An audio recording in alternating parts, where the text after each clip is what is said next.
The year was 1860. It was terribly hot outside. Even the bugs seemed miserable. Elizabeth pulled carrots and turnips out of the ground. Sweat poured down her face. Her hands were callous, but she was grateful. "Thank you," she repeated ever so often. Her freedom was as sweet as the water from the cleanest spring. Not many people were as fortunate as Elizabeth. Elizabeth spent a few more hours in the garden. She kept her ears sharp, taking note of every sound the forest made.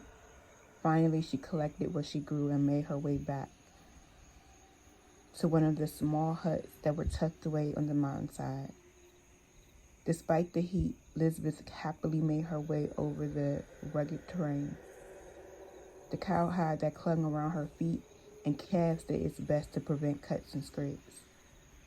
Dusk was beginning to fall. They did their picking and hunting closer to nightfall to avoid capture. Worst come to worst, they could use the wood to escape over cover of night, as long as there was no hound, of course. For a little over a year, runaways have made this little place home and kept hid. It's about 50 or 60 of them now, 54 last counted, but they try to find others as much as they could. Elizabeth and Liza escaped one blessed evening. Ruby May and her husband talked about escaping.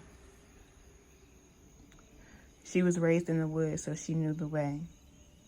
Her husband took some convincing, but eventually agreed on the escape route. It was a miracle that they made it, though they were chased until they made it to the waterfall. Tired, beat down, cold, and hungry as they were, they pushed forward through the woods until they came to an old indigenous migration spot. It took a few days to mourn the loss of young Freddie, a 19-year-old boy who never made it up out of the waterfall. Lizbeth's daughter, Liza, held her mama's hand the entire way down as they prayed that no rocks lay below them. Elizabeth's mind frequently wandered to that day when she was alone picking. She swiftly made her way over a few downed trees, careful not to drop her basket. Finally, she broke free of the thicket and readied herself to scale the few feet around the sides of the mountain it took her to get to her hut. Up in the trees, Beatrix watched Elizabeth carefully. She was fully shifted. Her black and blue feathers puffed out around her. She kept watch over the people of the woods. She saw them all escape, and she admired them for their courage and strength. Beatrix heard crackling coming from a few miles away. It didn't sound like an animal. It was a human. She allowed it to get close enough to see. It was one of them, a murderer, and a dog. It was food. She couldn't help but get excited. It had been so long since she ate flesh.